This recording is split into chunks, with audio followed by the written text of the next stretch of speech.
Olá, seja bem-vindo, seja bem-vinda, você que está participando do quarto Fórum Online de Educação, Meio Ambiente e Sustentabilidade, promovido pela ANAP, Associação Amigos da Natureza da Alta Paulista. O tema que a gente vai abordar hoje na palestra é a degradação dos solos e seu impacto na qualidade e disponibilidade da água.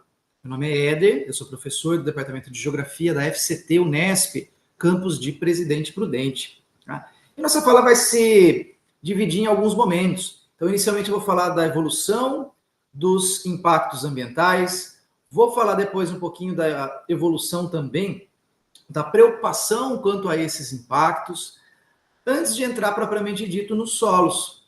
E aí, falar dos solos, do seu uso, da sua relação indissociável com a água, para onde estão caminhando hoje as pesquisas científicas que abordam essa temática e quais são os desafios que se impõem para a conservação do solo e, consequentemente, para a conservação da água. Então, a gente inicia falando sobre o período conhecido como o reaquecimento do planeta, o período holocênico, ou apenas holoceno, que se inicia há 11 mil anos atrás, aproximadamente, onde as comunidades deixam de ser dinâmicas, nômades, tá? E passam a se tornar mais sedentárias. O solo passa a ser um recurso e não apenas um meio de passagem. Tá? A caça, que era determinante para a sobrevivência dos grupos humanos, se torna cada vez mais escassa, mais rara. Alguns animais são extintos, e aí a agricultura passa a ser o modo de vida principal dessas comunidades humanas que começam a prosperar, tá? Sobretudo em regiões da China, da Índia, e essa região que está abordada no mapa, conhecida por Crescente Fértil, região ali da Mesopotâmia, Egito, então do norte da África, até o que se conhece hoje por Oriente Médio. E a partir desse momento, o uso dos recursos se intensifica, ao passo que também começa a aumentar a quantidade de resíduos gerados. Tá? A demanda por comida é maior, então secas ou inundações poderiam pôr em risco a sobrevivência dessas comunidades. Então, uma estratificação social começa a surgir. Quem planta, quem colhe, quem vai fazer as oferendas aos deuses para abençoar a colheita, quem é que vai proteger aquela comunidade. Então, uma sociedade estratificada começa a surgir.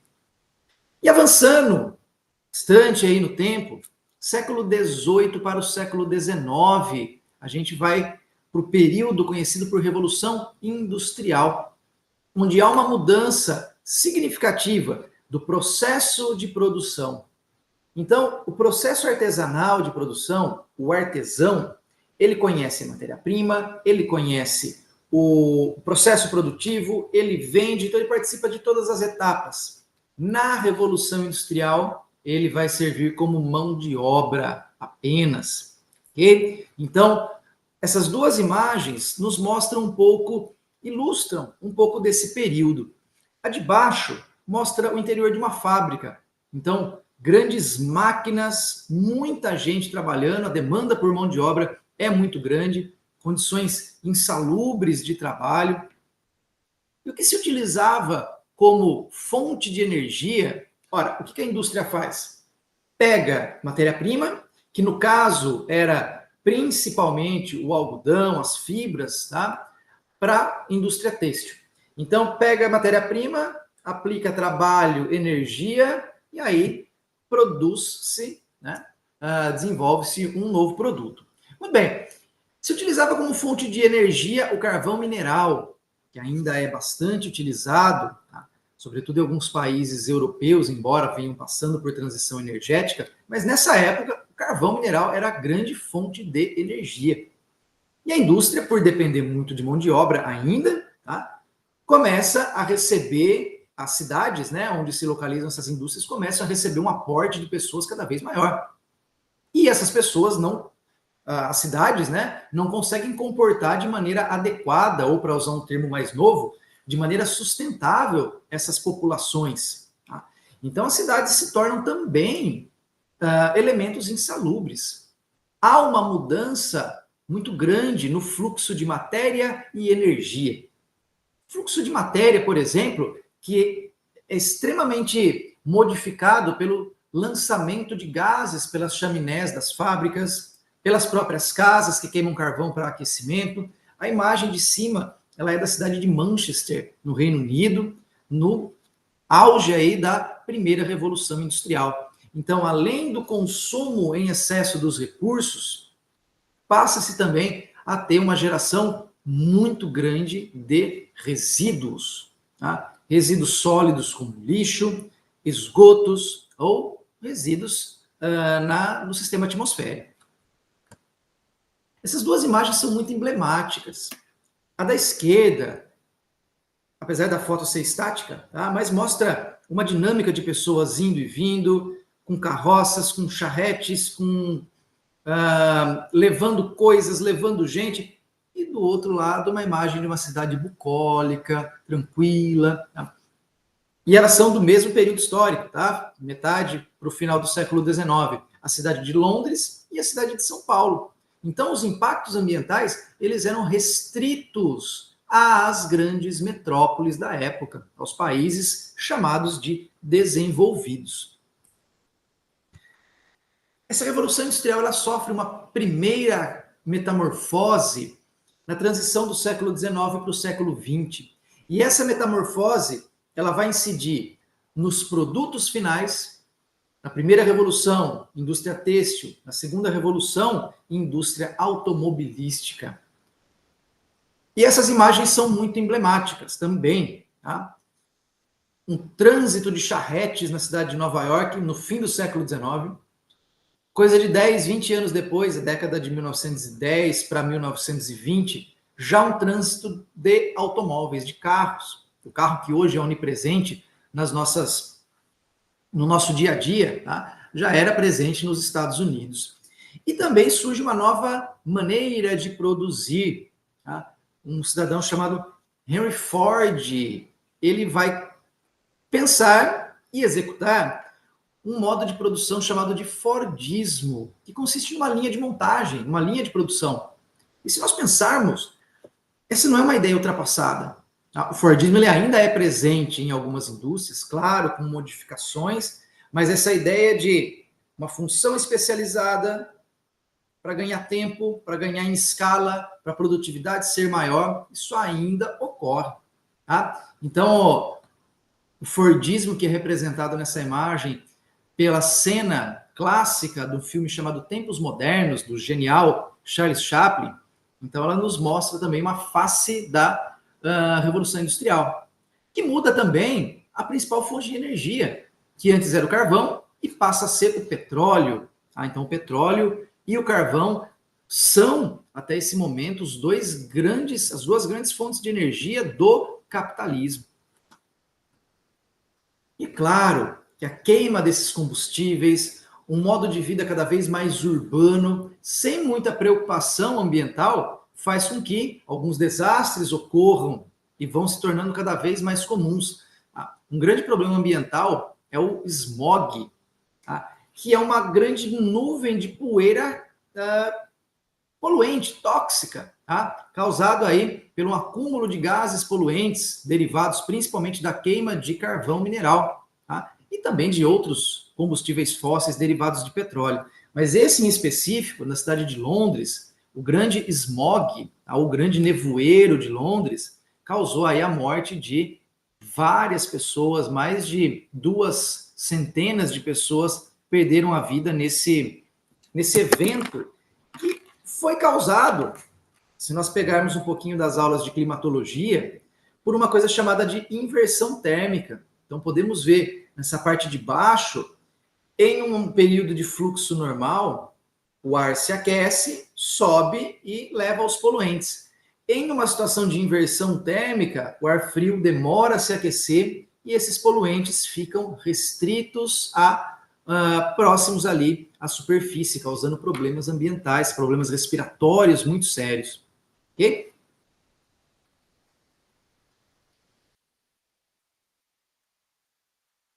Bem, seguindo, pessoal, a partir da segunda metade do século XX, década de 50, 60, essa globalização se torna aliás, esses impactos ambientais se tornam globalizados. Tá?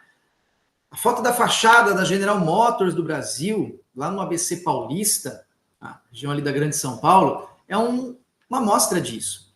A figura ao lado é de um geógrafo chamado David Harvey. Segundo ele, a globalização ela é uma alteração do tempo e do espaço, tá? Ou do espaço em função do tempo em função das técnicas. Então, para ele, esse globo, na parte de cima, de 1500 a 1840, a velocidade das carruagens e dos barcos à vela, seguindo para a velocidade do trem, depois os jatos de passageiros que vão a 400, 500 km por hora, e hoje que passam de 1000 km por hora. Então é muito mais rápido hoje deslocar mão de obra, deslocar um processo produtivo, produzir em outros lugares, e aí esses impactos acabam também sendo reproduzidos em países que não participaram daquele momento inicial da Revolução Industrial. Bem, a indústria, ela é uma atividade urbana. E as cidades que passaram pela primeira Revolução Industrial, Londres, Manchester, Paris, Leeds, Liverpool, tá? Elas tiveram tempo para se adaptar e se tornarem ambientes saudáveis para a sua população. Do lado esquerdo, o canal Saint-Martin, na cidade de Paris, um afluente do rio Sena, que foi transformado em piscina pública. Tá? Ao lado, um país, um lugar aí no Brasil, um país de urbanização emergente, que ainda passa por esse momento de transição de uma economia agrária, rural, para um país de urbanização que vai se tornar consolidada em breve. E algumas falácias que a gente vai ouvindo e é importante desmistificar. Por exemplo, tem uma teoria chamada de ecomalthusiana, ou neomalthusiana também. Ela diz o seguinte, que muitos dos problemas ambientais são causados pelo elevado crescimento populacional. Tá? E países muito pobres, tá? Como o Chad, a República Centro-Africana e o Níger, que estão mostrados nesse gráfico aí bem no centro da imagem, gente. O Chad, ele tem um crescimento, uma taxa de fecundidade de 6,35 filhos por mulher. Uma taxa altíssima. Tá? Ao lado, a França, tá? Os Estados Unidos e a Alemanha apresentam menos de 2 filhos por mulher. Entretanto, se nós observarmos essa figura com as árvores e as raízes, a gente vai ver que os problemas, de fato, são não do crescimento populacional, visto que, olha a contribuição da África, com 47 bilhões de toneladas de dióxido de carbono produzidas.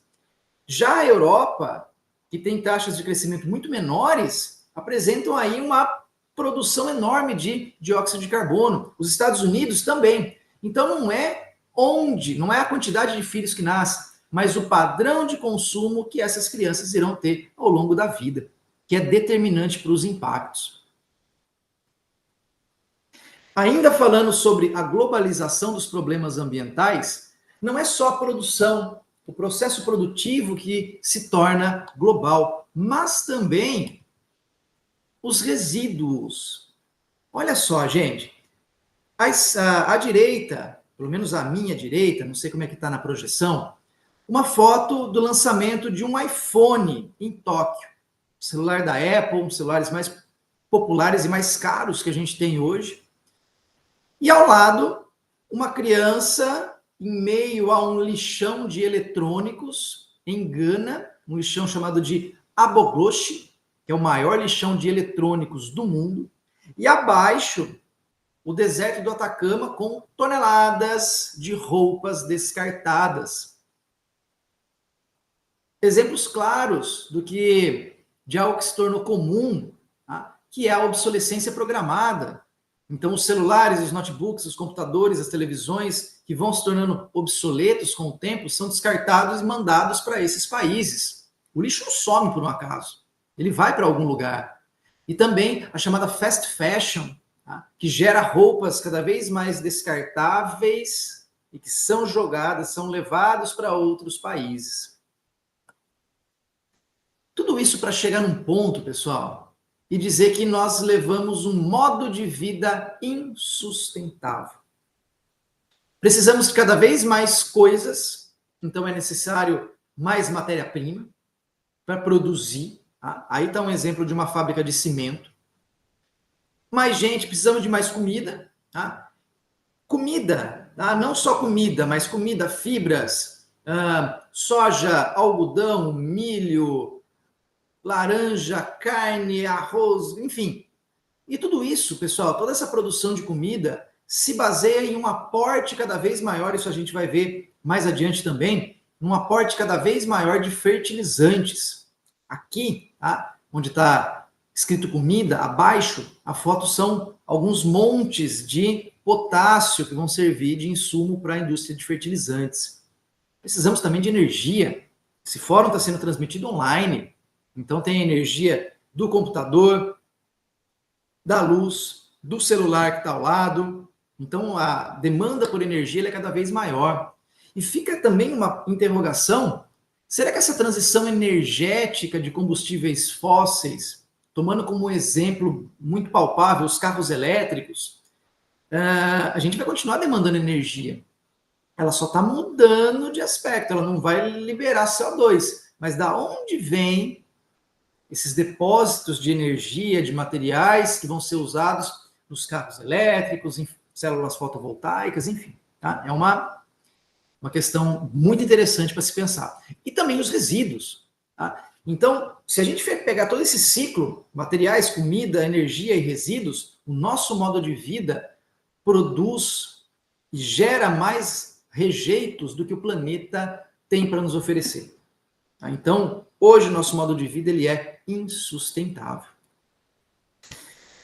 Esse professor, chamado Henrique Leff, da Universidade Autônoma do México, ele diz o seguinte: a crise ambiental, que é uma crise do nosso tempo, ela é uma crise do conhecimento. Quando se dissocia entre a lógica autocentrada da ciência e o processo de racionalização da modernidade, guiados pelos imperativos da racionalidade econômica e instrumental.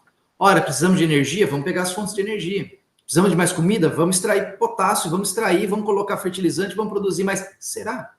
Será que esse, de fato, é o caminho mais racional a seguir? Fica aí uma interrogação.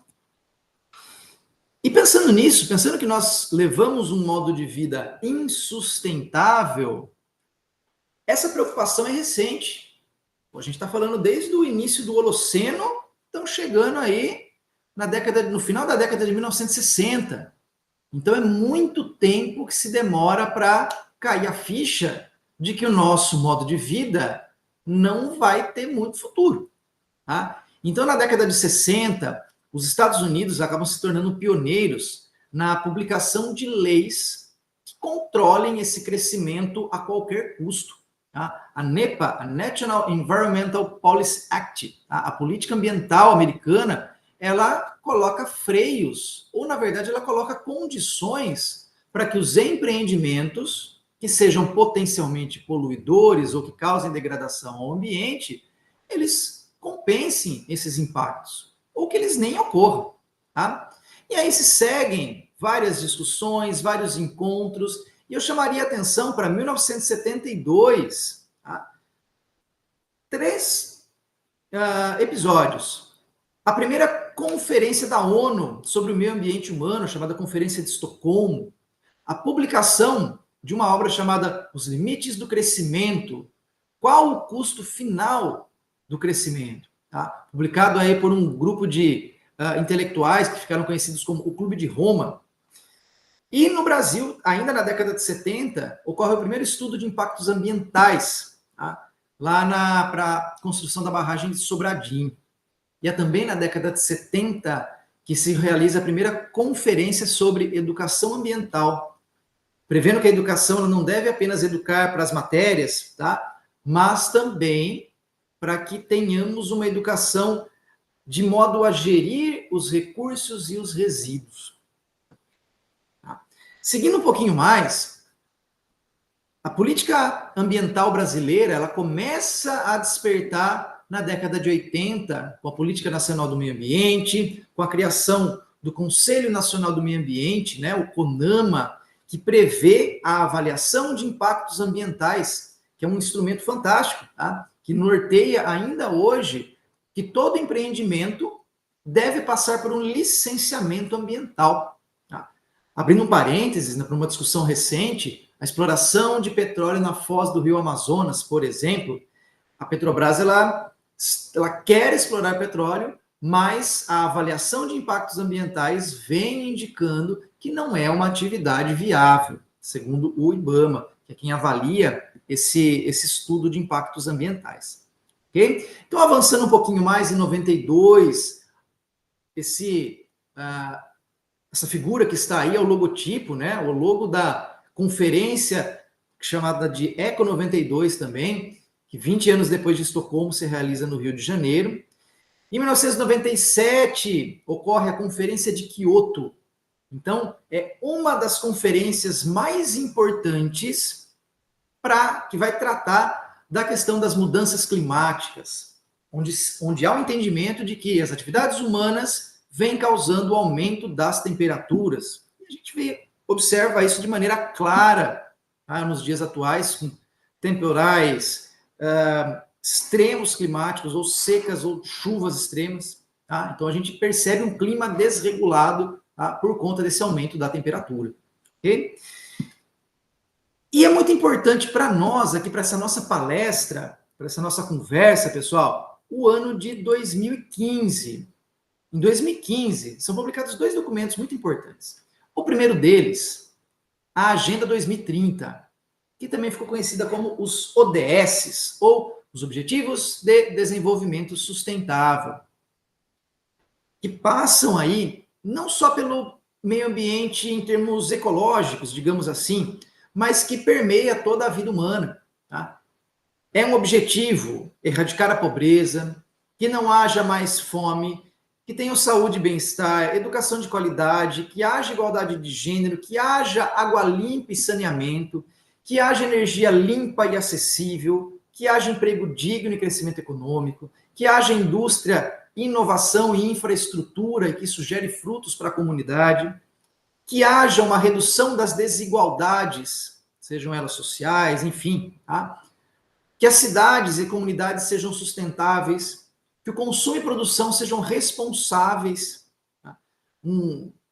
Produção de resíduos, por exemplo, de descartáveis, tá? Que isso se torne, passe por um consumo mais responsável, que o combate às alterações climáticas ocorra efetivamente, que se pense na vida debaixo d'água e sobre a terra, que haja paz, justiça e instituições fortes e também parcerias. E para nós, já que nós estamos falando de solos, 2015, 10 anos atrás, foi eleito o Ano Internacional dos Solos. Solos ele tem um papel fundamental, gente, na vida humana, essencial. Tá? Sem solo não há vida. Então essa imagem ela traz um pouco disso. O solo é a base das atividades humanas, desde o Holoceno, na produção de comida, da produção de fibras, no pastoreio, no acúmulo de água, enfim. Tá? E o solo está diretamente ligado a vários desses objetivos. Fome, água limpa e saneamento, consumo sustentável e responsável, energia, vida debaixo da terra, combate às alterações climáticas, enfim. Então o solo ele é um elemento fundamental da vida humana.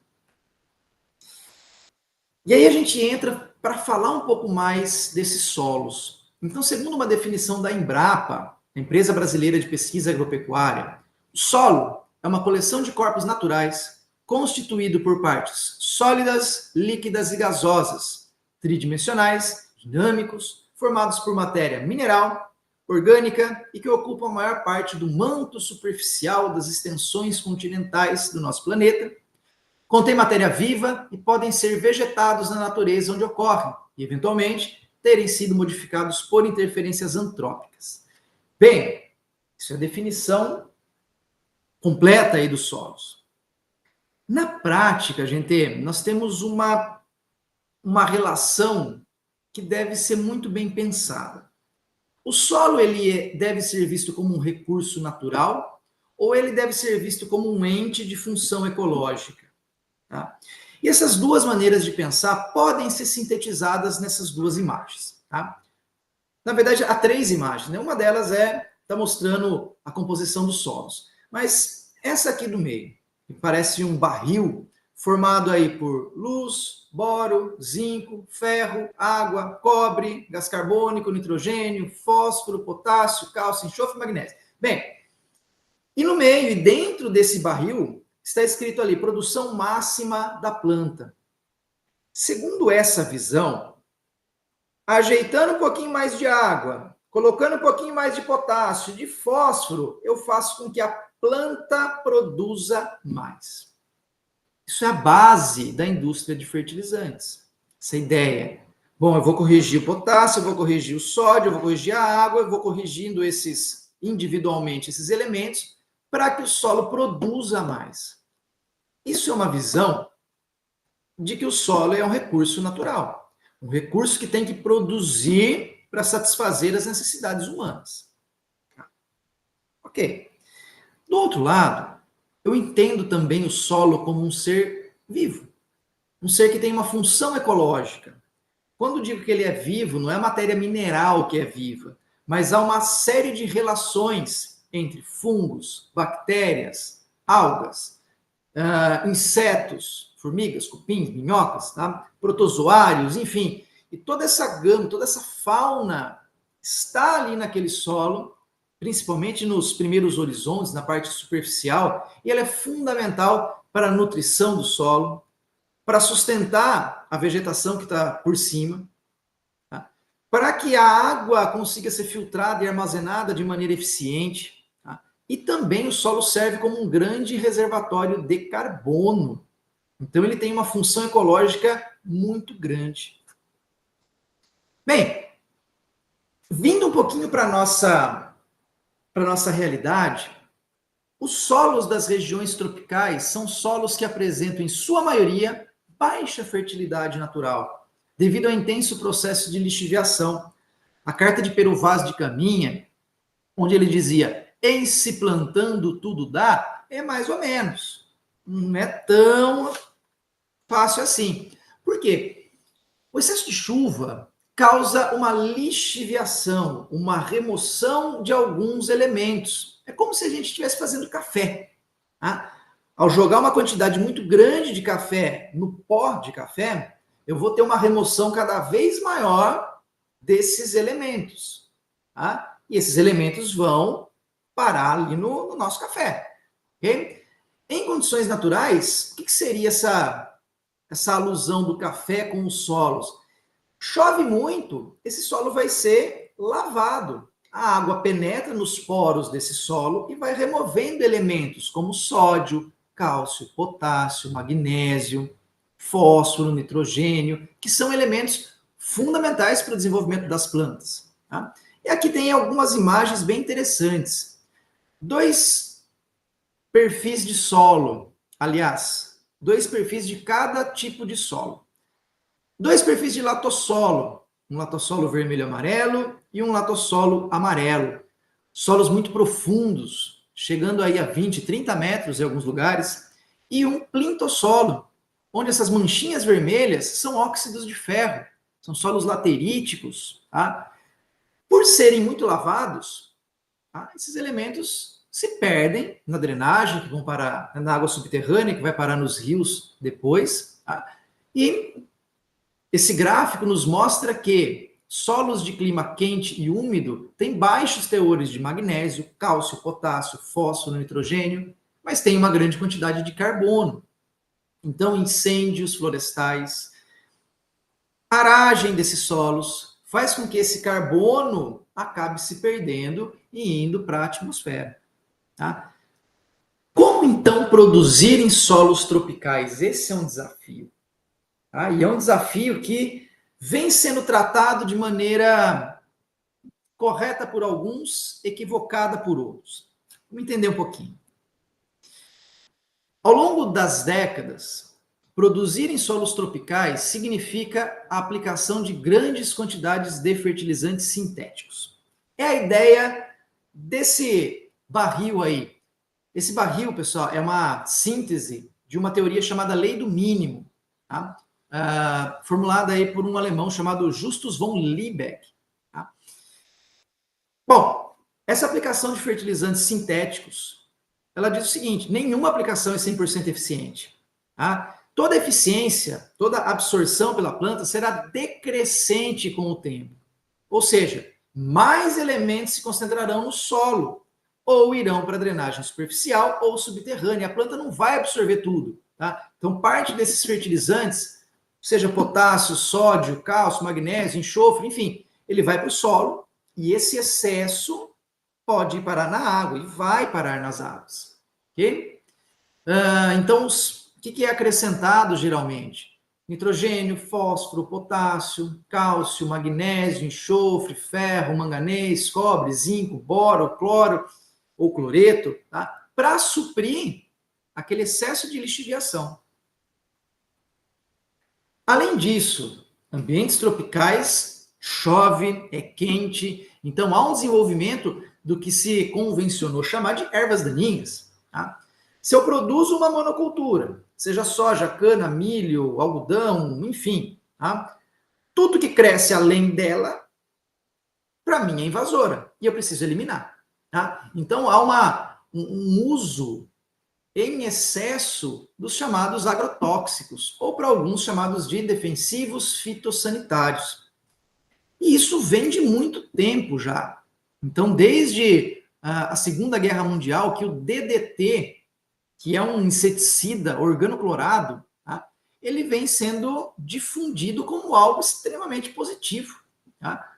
Cria uma propaganda legal e aí ele vira amigo de todo mundo, né? Só que ele é persistente, ele fica no ambiente, ele fica no solo, ele fica na planta, ele fica na água, ele fica na cadeia alimentar. Então, o animal que se alimentou da planta que tinha DDT vai ficar contaminado, quem comer aquele animal vai se contaminar também. Então, ele tem um efeito permanente no ambiente. Abaixo, pessoal, a dinâmica dos herbicidas do ambiente. Então, quando ele é aplicado, parte é absorvido pelas folhas, parte é volatilizado. Parte que vai para o solo é absorvido pelas raízes, tá? E grande parte desse herbicida, em verde, está escrito runoff, que é o escoamento superficial. Ele é levado pelas enxurradas. Parte que vai ficar no solo vai ser lavado, vai ser lixiviado e vai para a água subterrânea. Então, esses agrotóxicos, eles são permanentes e tóxicos, evidentemente. Tá? A aplicação em grande escala, ela é extremamente prejudicial para o solo, para a água. Tá? Dependendo da maneira com que ele é feito por aviões, enfim, isso pode prejudicar abelhas e uma série de outros animais, de outros insetos, pode prejudicar pessoas. Tá? A gente tem casos, sobretudo no Pontal do Paranapanema, que retratam esses problemas. Tá? Entretanto, o setor que representa os agrotóxicos, os fertilizantes, eles têm uma representatividade política muito forte, tá? Chamada bancada ruralista. Então, foi proposto em 2022 um projeto de lei que ficou conhecido como o PL do Veneno. E ele foi aprovado, tá? Pela Câmara dos Deputados, foi ratificado e se transformou em lei em 2023. Então, o Brasil é um dos países mais permissivos ao uso de agrotóxicos. Muito bem, qual seria uma alternativa, então? Uma das alternativas seria a adoção de sistemas agroflorestais, que vão pensar no solo como um ente vivo. Vão tentar aplicar os sistemas de sucessão vegetal, tá? O sistema de floresta mesmo, né? Para a produção agrícola. Mantendo aqui essas relações bióticas que o solo tem. Problema, ainda hoje esbarra no tamanho das propriedades. Como transformar esses sistemas agroflorestais em questões maiores? E grandes difusores desses sistemas agroflorestais são esses dois personagens aí. Esse senhor se chama Ernest Goethe. Ele propõe uma ideia que ele chama de agricultura sintrópica.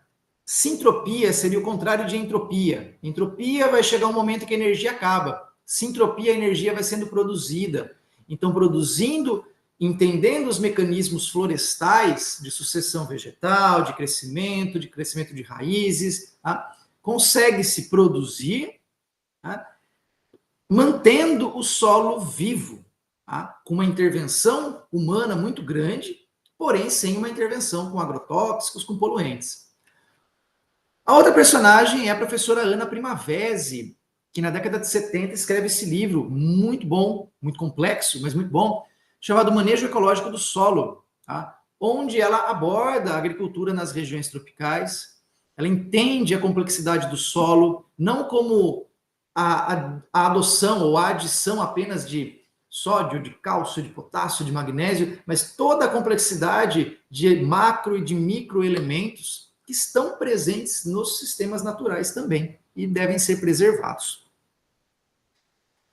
Bem, quais os desafios que são apresentados ainda hoje para que haja um cuidado maior com o solo? Agricultura familiar versus agricultura assalariada. Hoje, a maior parte dos estabelecimentos são de agricultura familiar. Mas como produzir, como fundir esse modelo de produção sustentável e fazer com que os produtos não se tornem caros, com que o produto orgânico não chegue na prateleira do mercado custando 2, 3 vezes mais, que dá muito mais trabalho para produzir. Tá? Então, um dos desafios é fomentar esse tipo de agricultura, de base familiar, de um modelo de produção orgânico, de um modelo de produção sustentável. Para isso, essas pessoas precisam ter acesso à tecnologia, tá? E o tempo que se produz. Então, é óbvio que colocando uma dosagem muito maior de fertilizantes, a produção ela é mais rápida, ela é maior. Tá? Então, para que se pense nessas conexões dos sistemas agroflorestais, leva tempo e é preciso uma maior capacidade de trabalho. Ok? Muito bem. Quais as relações entre solo e água? Já que a gente falou de solo, falou de impacto ambiental, solo e água são indissociáveis. Aqui tem uma imagem do ciclo hidrológico. Então, é o passeio da água pelo planeta. Então, a água evapora, condensa e chove. Estou resumindo muito, tá? Quando ela chove, vai atingir o solo e ela vai tomar 2 caminhos distintos. Ou ela vai escoar superficialmente, ou ela vai infiltrar. Então, a água que escoa superficialmente vai parar nos rios, vai parar nos lagos e vai parar no oceano e vai recomeçar todo esse ciclo. A água que infiltra pode ser absorvida pelas plantas, pode alimentar o lençol freático, os aquíferos e voltar à superfície nas nascentes dos rios. Ora, se eu não tiver um solo que faça essa intermediação, ou se eu tiver um solo poluído, todos esses elementos vão parar na água. Okay? Então, é indissociável o solo e a água. E quem faz essa intermediação, quem media a relação entre solo e água, é a vegetação. Okay? Então, aqui eu coloquei 4 tipos de cobertura do solo. Primeiro, em cima, uma floresta. Tem até um destaque em azul nos troncos das árvores. Então, a floresta ela causa interceptação, ela permite que a água infiltre e desenvolva o solo, que ela filtre os nutrientes, ela preserva as camadas superiores do solo e ela retira também a água para a fotossíntese e também para a sua transpiração. Ao lado, uma monocultura de cana-de-açúcar, que promove a cobertura do solo, ok? Porém, após o plantio, esse solo fica descoberto. Abaixo, uma pastagem, uma vaquinha pastando aí uma cobertura de gramíneas, que é interessante como enquanto cobertura, pensando em processos erosivos, e do lado uma pastagem degradada, que permite a interação direta entre solo e água, entre os impactos da água de chuva e esse solo. A vegetação ela desenvolve um papel fundamental. Primeiro, ela intercepta as gotas de chuva. Então, elas caem com uma energia cinética, uma energia potencial muito grande, e ao se chocarem com a vegetação, elas perdem essa energia e há a infiltração. O próprio formato das folhas, tá, permite essa passagem mais devagar da água até chegar ao solo. Ao contrário, se eu tiver um solo desnudo, desprotegido, o impacto das gotas de chuva vai fazer com que haja um salpicamento. Tá? Então, esses fragmentos de areia, de argila, esses fragmentos de solo vão se soltando e vão formando uma camada, impermeabilizando esse solo. Então, não vai permitir que a água penetre, tá? Cause a pedogênese, tenha água disponível para as plantas ou água para os aquíferos. Então, nesse cenário, há uma dificuldade da água penetrar, e aí eu não vou ter água subterrânea, eu não vou ter reservas hídricas. E como é que está hoje a cobertura desse solo?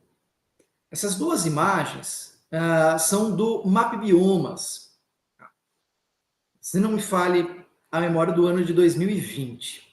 Então, em verde é a área total com pecuária. Em rosa, a área total com agricultura. E aí a gente começa a entender algumas relações, algumas notícias que a gente ouve, lê. Se nós pegarmos o bioma amazônico, sobretudo o estado de Rondônia, que é esse daqui, olha, Rondônia, Acre, Amazonas, Pará, norte do Mato Grosso, como esse bioma não é ocupado fortemente pela agricultura, mas sim pela pecuária. Eu recomendo muito um vídeo, um filme, um documentário que se chama Sob a Pata do Boi. Então, para alguns, a Amazônia foi colonizada pela pata do boi. E a gente observa isso claramente nessas imagens. Se eu for puxar um zoom do estado de São Paulo, mais especificamente do centro-oeste paulista, essa região aqui, então há áreas cada vez maiores de lavoura e de pecuária, como os usos da terra principais. E aqui eu trago algumas fotos da região de Presidente Prudente, da zona rural de Presidente Prudente, onde é possível observar o uso da terra preponderante, pastagens, e pastagens que vão se degradando ao longo do tempo. São ambientes frágeis, são solos muito arenosos, que se desfazem facilmente. Então, essa imagem nos mostra um movimento de massa, aqui nessa vertente, podendo ser observadas várias estrias. Tá? Aqui no cantinho, um processo de vossorocamento, um estágio bastante avançado de processos erosivos. Aqui há uma quebra de uma curva de nível numa tentativa do proprietário em conter esse processo erosivo. Na imagem de baixo, é possível delimitar uma quebra, uma mudança no padrão da vertente, e abaixo dela, a instalação de graves processos erosivos lineares e laminares, além de movimentos de massa. Então, muito desse solo está se perdendo por erosão. E para onde ele vai? Aqui para baixo.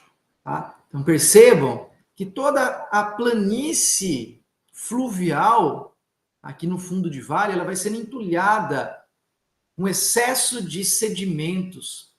E agora vamos tentar fazer um exercício. E se nesse solo tiverem contaminantes? E se nesse solo tiverem defensivos agrícolas, agrotóxicos ou fertilizantes? Tudo isso vai para a água como um contaminante. Ok? Pois bem, algumas pesquisas científicas que buscam estudar essas relações solo-água, os impactos do uso da terra sobre elas.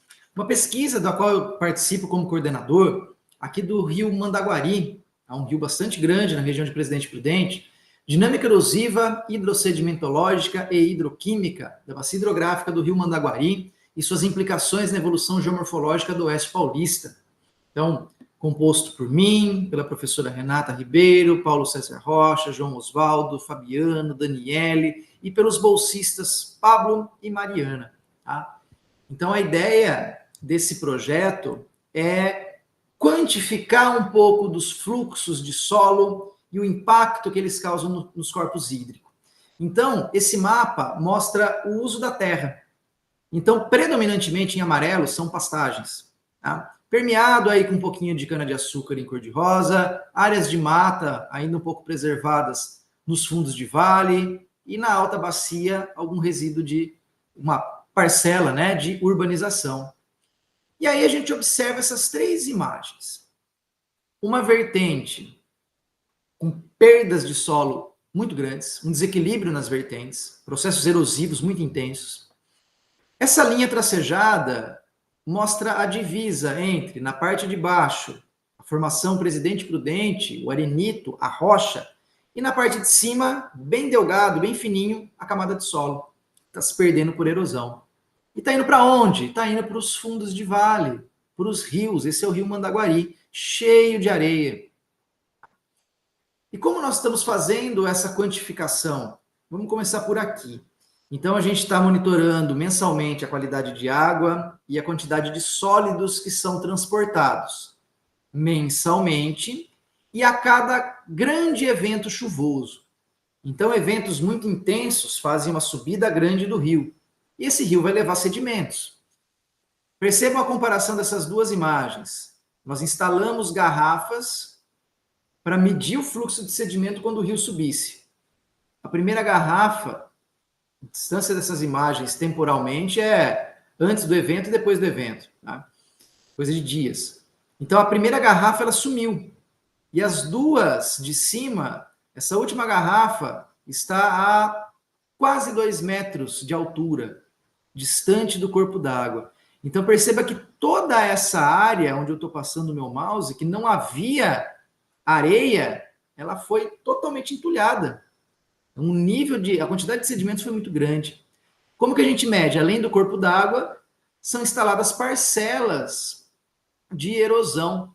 Parcelas que essa daqui foi totalmente limpa, para ver como funciona o escoamento superficial numa área de solo exposto, numa área de gramíneas, instalamos também numa área de mata nativa e numa área de batata doce, que é uma cobertura também muito comum aqui na região de Presidente Prudente.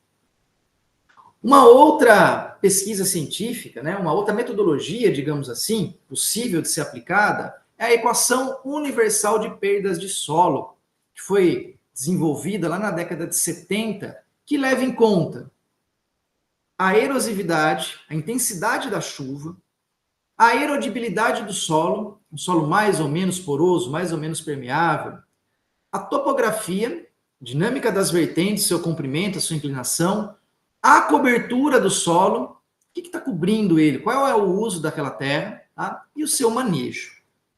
Baseado nisso, alguns trabalhos foram desenvolvidos. Esse aqui, por exemplo, do Luiz Henrique Pereira, caracterização da erosão hídrica laminar do solo em bacia hidrográfica com base na malha fundiária, por meio de sensoriamento remoto, geoprocessamento e modelagem. Então, ele leva em conta o uso que é feito do solo nessa propriedade, além dos aspectos físicos. E só para a gente avançar um pouquinho para os resultados, esses foram alguns mapas produzidos por esse trabalho. Um mapa de declividades, um mapa de solos e um mapa de uso da terra.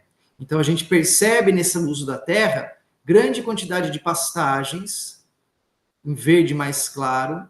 Esse marronzinho que está salpicado aqui é um pasto degradado, um solo exposto, e a cana-de-açúcar se instalando em alguns lugares. E aí ele teve como resultado esses dois mapas. Naturalmente, essa é a predisposição à erosão dos solos.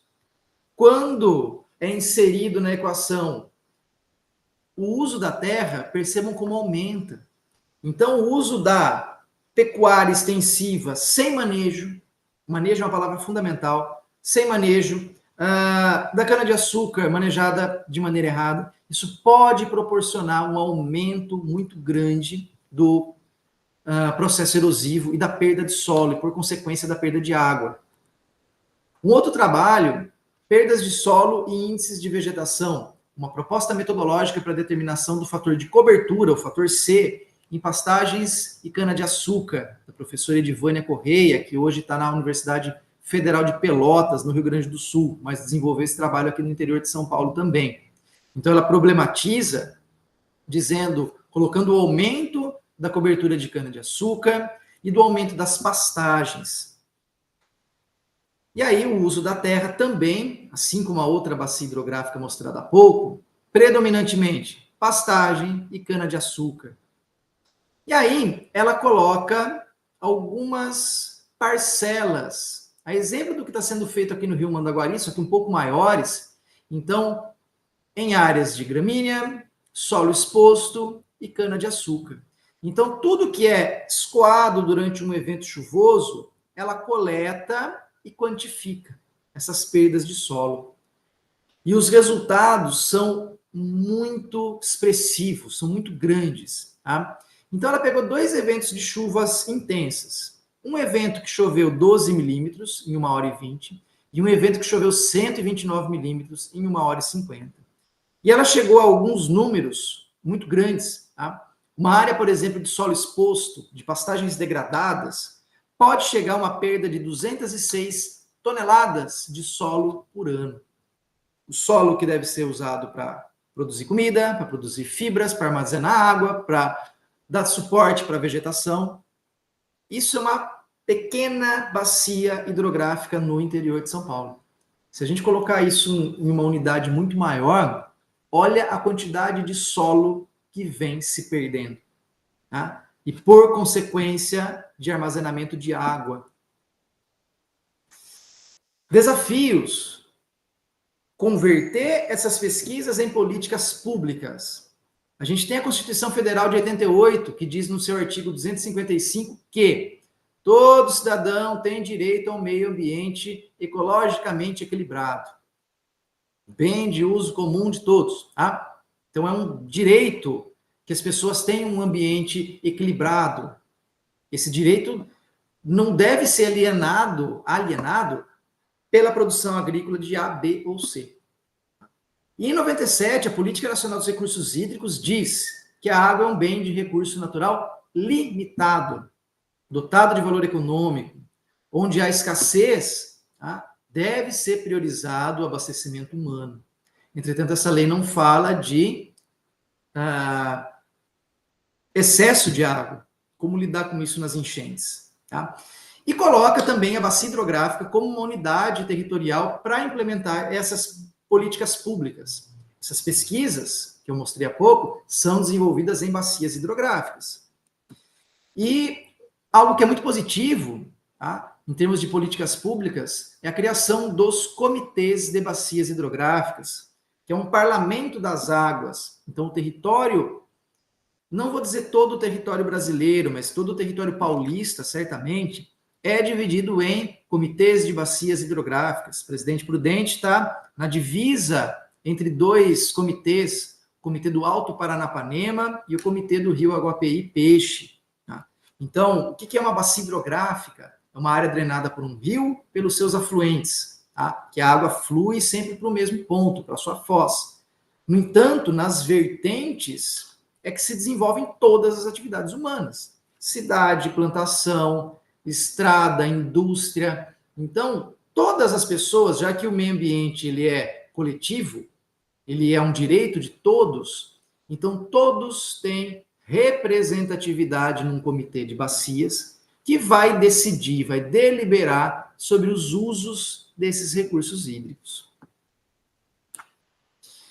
E ficam aí algumas indagações para a gente encerrar como desafios, né? O principal deles é não pensar solo e água de maneira separada. Se eu perco solo, eu perco água. Tá? Se eu contamino o solo, eu vou estar contaminando a água. Se eu preservo o solo, eu preservo a água. Permitir que a produção sustentável tenha preços competitivos no mercado. Então, se a gente reclama do preço dos alimentos, a agricultura familiar também reclama, porque ela vai receber menos. Tá? Fomentar atividades agroflorestais em larga escala, de modo que o solo seja visto como algo vivo e produtivo ao mesmo tempo. E pensar, por fim, de maneira integrada, mudanças climáticas, demanda hídrica, uso da terra e produção de comida, produção de alimentos.